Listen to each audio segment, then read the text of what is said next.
Hi hello friends, welcome back to our YouTube channel.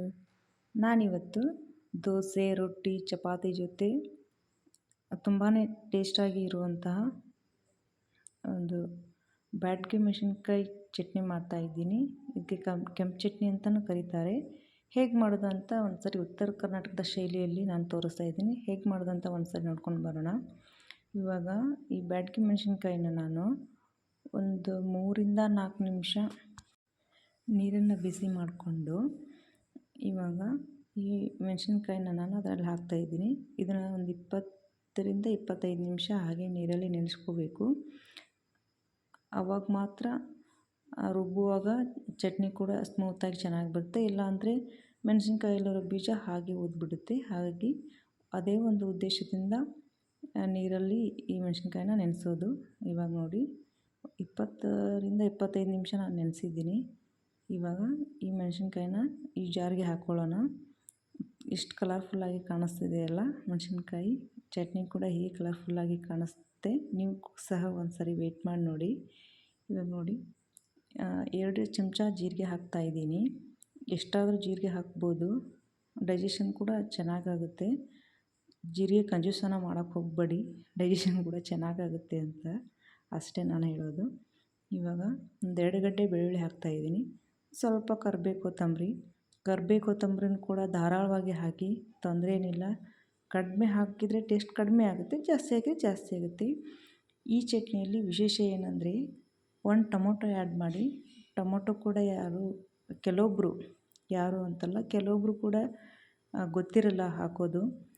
1 tomato ಹಾಕಿ ನೋಡಿ, taste ಡಿಫ್ರೆಂಟಾಗಿ ಬರುತ್ತೆ.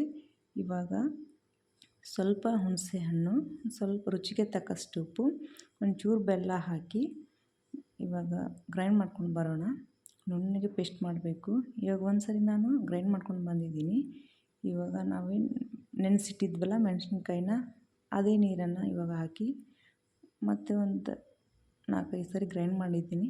ಇವಾಗ ನೋಡಿ ಹೇಗಾಗಿದೆ ಅಂತ. ತುಂಬಾ ಕಲರ್ಫುಲ್ಲಾಗಿ ಕಾಣಿಸ್ತಿದೆಯಲ್ಲ. ಟೇಸ್ಟ್ ಕೂಡ ಹಾಗೆ ಚೆನ್ನಾಗಿತ್ತು ನೋಡಿ, ಸ್ಮೂತ್ ಕೂಡ ಆಗಿದೆ. ಚೆನ್ನಾಗಿರುತ್ತೆ. ದೋಸೆ, ಚಪಾತಿ, ರೊಟ್ಟಿಗೆ ಯಾವುದಕ್ಕೂ ಬೇಕಾದರೂ ತಿನ್ಬೋದು. ಇವಾಗ ಇದಕ್ಕೆ ಒಂದು ಒಗ್ಗರಣೆ ಹಾಕ್ಕೊಂಡ್ಬಿಡೋಣ.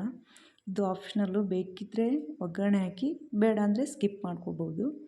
ಇವಾಗ ಒಂದು 2ರಿಂದ 3 ಚಮಚ ಎಣ್ಣೆ ಹಾಕಿದ್ದೀನಿ. ಸ್ವಲ್ಪ ಜೀರಿಗೆ, ಸಾಸಿವೆ, ಸ್ವಲ್ಪ ಕೊತ್ತಂಬರಿ ಹಾಕಿ ಈ ಒಗ್ಗರಣೆಗೆ ಬೇಕಿದ್ದರೆ ಬೆಳ್ಳುಳ್ಳಿ ಹಾಕಿ. ಬೆಳ್ಳುಳ್ಳಿ ಹಾಕೋ ಅವಶ್ಯಕತೆ ಏನಿಲ್ಲ, ಯಾಕಂದರೆ ನಾವು ಚಟ್ನಿಯೆಲ್ಲ ರುಬ್ಬುವಾಗ ಹಾಕಿದ್ವಲ್ಲ, ಹಾಗಾಗಿ ನಾನೇನು ಮಾತ್ರ ಹಾಕಿಲ್ಲ, ನಿಮ್ಗೆ ಬೇಕಿದ್ದರೆ ಹಾಕ್ಬೋದು. ಇವಾಗ ನೋಡಿ ಇದಕ್ಕೆ ಎಣ್ಣೆ ಕಾದು ಆರಿದ ನಂತರನೇ ಈ ಚಟ್ನಿನ ಆ್ಯಡ್ ಮಾಡಿ. ಬಿಸಿ ಬಿಸಿ ಇರುವಾಗ ಹಾಕಿದರೆ ಚಟ್ನಿ ಬೇಗನೆ ಕೆಟ್ಟೋಗುತ್ತೆ. ಎಣ್ಣೆ ಸ್ವಲ್ಪ ತಣ್ಣಗಾದ ನಂತರ ಹಾಕಿ, ಚಟ್ನಿ ಬೇಗ ಕೆಡಲ್ಲ. ಇವಾಗ ನೋಡಿ ಇವಾಗೆಲ್ಲನೂ ಮಿಕ್ಸ್ ಮಾಡ್ಕೊತಾ ಇದ್ದೀನಿ. ರೆಡಿ ಆಯಿತು. ಸಿಂಪಲ್ ಕೂಡ. ಇದನ್ನು ದೋಸೆ, ಚಪಾತಿ ಅಥವಾ ರೊಟ್ಟಿ ಜೊತೆ ತಿನ್ನಿ. ತುಪ್ಪ ಹಾಕ್ಕೊಂಡು ತಿಂತಾಯಿದ್ರೆ ತುಂಬ ಚೆನ್ನಾಗಿ ಬರುತ್ತೆ. ನೀವು ಮನೇಲಿ ಟ್ರೈ ಮಾಡಿ. ಹೇಗಾಯಿತು ಅಂತ ಒಂದು ಕಮೆಂಟ್ ಮಾಡೋದನ್ನು ಮರಿಬೇಡಿ. ಐ ಹೋಪ್ ಈ ವಿಡಿಯೋ ನಿಮಗೆ ತುಂಬಾ ಇಷ್ಟ ಆಗಿರುತ್ತೆ ಅಂತ ನಾನು ಭಾವಿಸ್ತಾ ಇದ್ದೀನಿ. ಈ ವಿಡಿಯೋ ನಿಮಗೆ ಇಷ್ಟ ಆದರೆ ಲೈಕ್ ಮಾಡಿ, ಶೇರ್ ಮಾಡಿ, ಕಮೆಂಟ್ ಮಾಡಿ, ಸಬ್ಸ್ಕ್ರೈಬ್ ಮಾಡ್ಕೊಂಡು ನೋಡಿ. Thank you for watching. Bye bye.